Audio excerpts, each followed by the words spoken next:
les amis, aujourd'hui on va parler d'un comeback qui fait plaisir, pardon, on va peut-être se reconcentrer un petit peu, monsieur Ducret. Voilà, un retour qu'on n'attendait pas vraiment. Yannick, tu vas être déçu, c'est pas le retour de la Coupe Mulet, non, aujourd'hui on parle des échecs. Ouais, les échecs, le jeu avec les pions, les rois, les reines et le plateau à damier que t'as sûrement oublié dans une armoire chez tes grands-parents. Et pourtant, en 2025, les échecs, c'est hype et c'est pas une blague. Oui, les échecs, c'est devenu stylé. Il y a encore 6 ans, si tu disais que tu faisais des parties en ligne, on te prenait pour un ermite ou un gars en plein burn-out. Mais depuis, il y a eu un petit virus mondial, des confinements à répétition et une série Netflix qui a retourné la planète, le jeu de la dame. Résultat, bim ! Plus 300% de recherche Google sur comment jouer aux échecs, des sites comme chess.com ou Lichess qui explosent, et voilà, tout le monde s'y met, du collégien en galère au daron fan de stratégie et même mon chat, qui a un niveau pas mal d'ailleurs. Mais si les échecs avaient été qu'un feu de paille nostalgique, on n'en parlerait plus. Sauf que non, c'est devenu un vrai phénomène de société. Pourquoi ? Parce que le jeu a changé de visage et que les influenceurs et célébrités s'en sont emparés. Avant, les échecs, c'était silence, concentration, homme russe blanc de plus de 50 ans et gobelet en carton. Maintenant, c'est Twitch, c'est YouTube, c'est TikTok. Il y a des gars comme Hikaru Nakamura, un grand maître qui stream leur partie avec une énergie de joueur de Fortnite. Gotham Cheese, les sœurs Bottez, Inoxtag et même Squeezie qui organisent des parties de fous en live avec des personnalités. On parle de millions de vues sur des vidéos où 2 personnes déplacent des pièces sur un échiquier et ça passionne les gens alors que 99% des gens ne comprennent même pas ce qui se passe. Rajoutez à ça le bruit et l'eau. Pardon. Rajoutez à ça l'arrivée de nouveaux formats, bye les matchs de 6 heures. Maintenant, place aux boulettes, aux blitz, aux tournois improvisés avec chrono et cris dans le chat. C'est nerveux, c'est drôle, c'est un peu n'importe quoi et c'est exactement ce qu'il fallait pour dépoussiérer le jeu.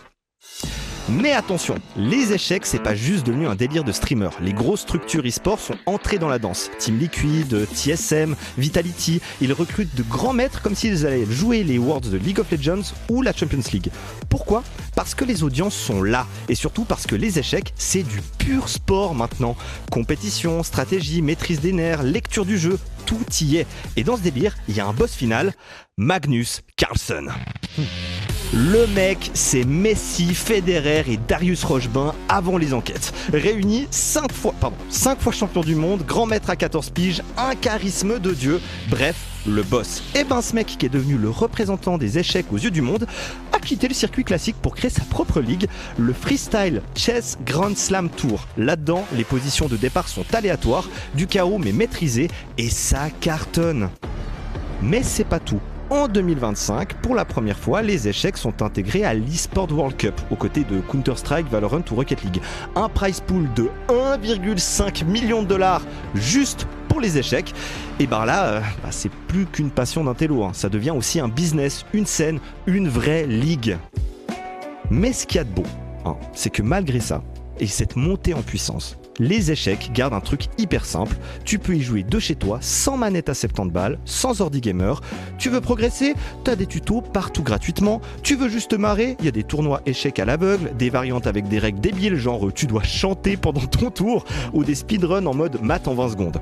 Et aujourd'hui, les gamins qui regardaient des Let's Play Minecraft, ils matent des finales de tournois d'échecs sur Twitch. C'est pas une reconversion, c'est une révolution. Les échecs ont retrouvé une place dans la pop culture et ils comptent bien y rester. Alors ouais, effectivement, c'est pas du sport où tu transpires de fatigue physique, c'est pas un jeu où tu tues des zombies, mais c'est peut-être l'un des rares jeux où tu peux vraiment voir l'intelligence à l'œuvre. Et aujourd'hui, cette intelligence est mise en scène, commentée, magnifiée. Les échecs sont devenus un show, un spectacle et un miroir de notre époque entre compétitivité, création de contenu et fun. Alors la prochaine fois que vous entendez échec, pensez pas juste à une défaite, pensez à un jeu qui a su renaître, se transformer et captiver une génération. Et franchement, c'est pas tous les jours qu'un pion devient roi.